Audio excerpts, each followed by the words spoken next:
Viewers, welcome back to the final episode of the August edition of collection of all the positive news and interesting trends that happen over the world. Today we are going to, in the trend section, we are going to cover something very mind-boggling and something that will open our eyes.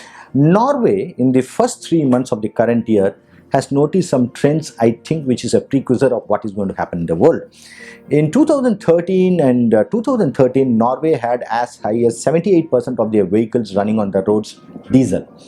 And now in the latest quarter, that has come down to 4.2%. So from a 72.3%, the diesel vehicles in Norway has come down to 4.2%. Petrol vehicles, which were at 37% in around 2014-15, has come down to as low as 4.2%. And battery electric vehicles, which were almost at 0%, has gone up to 64%. So a European country has been able to very clearly show us the way that the things going forward seems to be the life of internal combustion engines seems to be drastically reducing, at least with respect to passenger car vehicles, and battery electric vehicles seem to be finding a lot of traction. Now it is also visible from many of the manufacturers coming up with new models. Volkswagen has been coming up with new models, and Citroen has been able to come up with new models. BMW, Jaguar, and even Mercedes-Benz. A whole lot of these people have been able to come with their electric vehicles with a longer range. Apart from Tesla, and even in our local homegrown, we have got Tata doing very well. So this is a precursor of things to come. So looks like going forward, the passenger car vehicles will, at least on the city transport, will predominantly move towards battery operated vehicles, or maybe even a hydrogen fuel cell technology will come. So the next big trend has been happening in India, where metal and cement firms have been shifting to EV for transportation. So Tata Steel, JSW Steel, Dalmia Cements have contracted vehicles, close to 50 vehicles and 35-ton capacity. They have also started shifting their mining equipments to EV. Now this is a very localized phenomenon, obviously. So we are seeing that these equipments are being bought for local mining operations. But it's only a matter of time before, I think, on a national level, we are going to see industries which have heavy vehicle loads, like the steel companies or the cement companies or coal movement companies, will predominantly shift from internal combustion engines to battery operated engines. Maybe initially it will be for short haul movement, but progressively it is very much possible that we will move away from fossil fuels to electric this thing. On the same lines, we have also seen in India, Piaggio today has an electric vehicle which was 0% of the electric three-wheelers, was 0% of their sales 4 months back, and today it is 10% of their overall sales. The third development, which is of very great interest, is Tata Nexon, which is manufactured by Tata Motors. They have their electric vehicle sales number matching their diesel vehicle output. So the signals seem to be very clear that the vehicles are progressively moving towards the battery operated mode. And on the same lines, with respect to saving fuel, Railways has invited bids for hydrogen fuel cell based technology for their trains. So currently there has been a bid invited for diesel multiple electric, we have a diesel electrical multiple units operating between Sonipet and Jean section in Northern Railway. So Railways has invited bids for engines retrofitted with fuel cell based technology. So two DEMU, or diesel electric multiple units, will be converted right now from fossil fuels to the fuel cell technology based hydrogen fuel cell technology based engines. After conversion, this will be run on hydrogen fuel, and the Railways expects to save something like 2.3 crores annually from this exercise, and it will also leave a lesser carbon footprint of up to 11.12 kilotons per annum of particulate matter per annum. Now, so far, only Germany and Poland have been doing the trial runs with respect to locomotives. Now, India is going to be the third country which will be using this technology. So it's a very clear trend. So what we are seeing is, it is possible that all roadways will get into battery operated, and railways are anyway working on electrification. There is going to be a national electrification of all routes. But some of the heavy loads and short distance movement may start happening from hydrogen fuel cell technology. The next trend, which is also on the same line, is Bureau of Energy Efficiency launches a Go Electric campaign in India. Now the idea is basically to spread awareness on use of electric cooking in India. So apart from consumption in fuels, we also use fossil fuels as gas and firewood in our cooking. So this Bureau of Energy Standard has come up with a very clear tabular column where they said that cooking based on induction cooktops and electric pressure cookers and solar energy based cooktops with loads ranging from 700 watt to 2 kilowatt, the fuel efficiency of electric options seems to be far better than even LPG.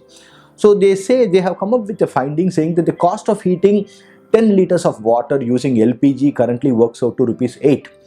The same thing, if we are able to use it in an electric stove, the cost will work out to around rupees 5.5. Which means we also saw in our series this time, the August series, that there is a very high possibility of the electricity cost progressively coming down. And therefore, it makes sense even for consumers like us to move away from gas-based cooking to electric cookers. So we know that Japan already uses the electric cooker technology.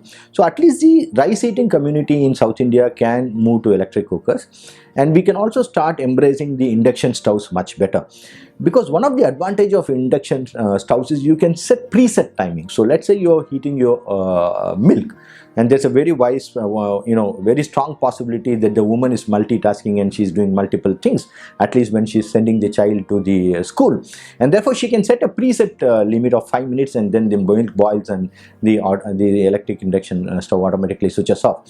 So that's a good possibility. I think it's a trend. The whole idea of this awareness campaign is for people and consumers like you and me to embrace this technology. I am planning to do that. I would strongly recommend you to take it up. The next major development is that Maersk Shipping, which is one of the global majors, has for the first time started betting on methanol based fuel ships. So we all know that ships use bunker oil, which is also a fossil fuel, or the lowest distillate of the fossil fuel. So this is Maersk is world's largest container shipping lines and this has made around an investment of $1.4 billion for a greener fleet. So they have ordered 8 vessels, and each vessel costs $175 million. And they have created this oil tank owner is a person called Euronav, and he has ordered these new ships which are capable of running on ammonia as well. So apart from Maersk Line, which has invested in ships which are going to be run on methanol as a fuel, there's another person who is called Euronav who is planning to run his ships on ammonia or liquefied natural gas. Now liquefied natural gas is once again a fossil fuel, but ammonia will be a very interesting thing.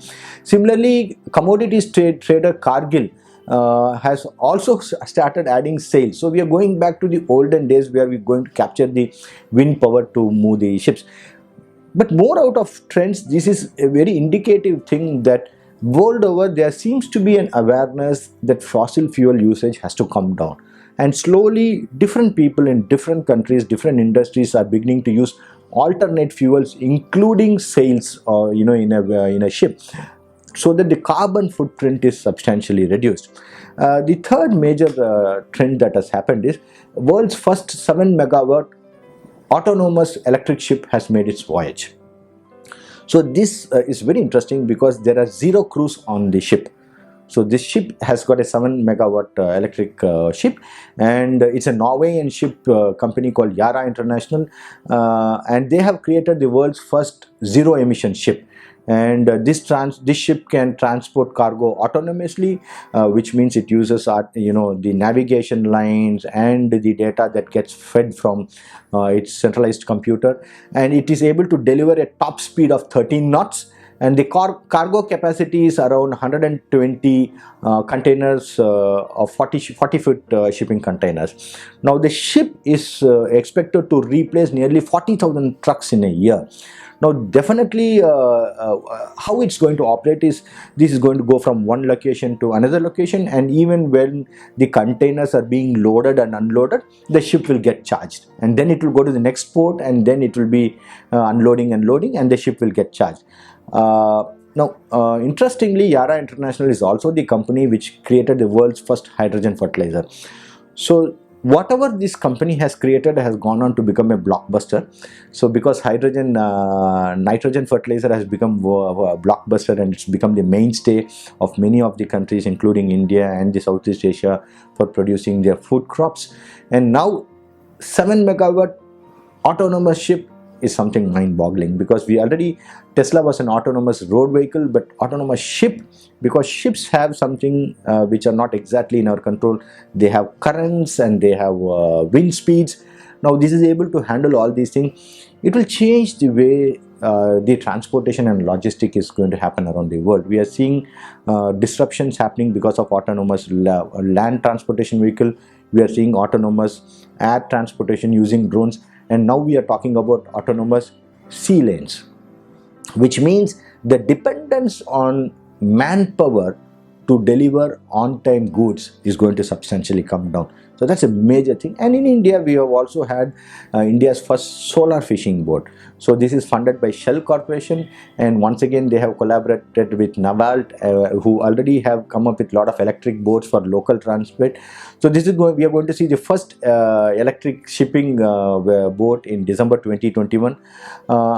And this is following up Naval's success with running India's first solar water taxis and solar ferry in Kerala. So we are in for very interesting times. So the big theme that we can take from this August edition is that the world is changing for the better. So we are going to have a better environment, and we are going to have alternate fuels. That seems to be reality. So you can put up a smile on your face, because the world is going to become definitely healthy. Viewers, thank you so much for staying tuned and watching us all through.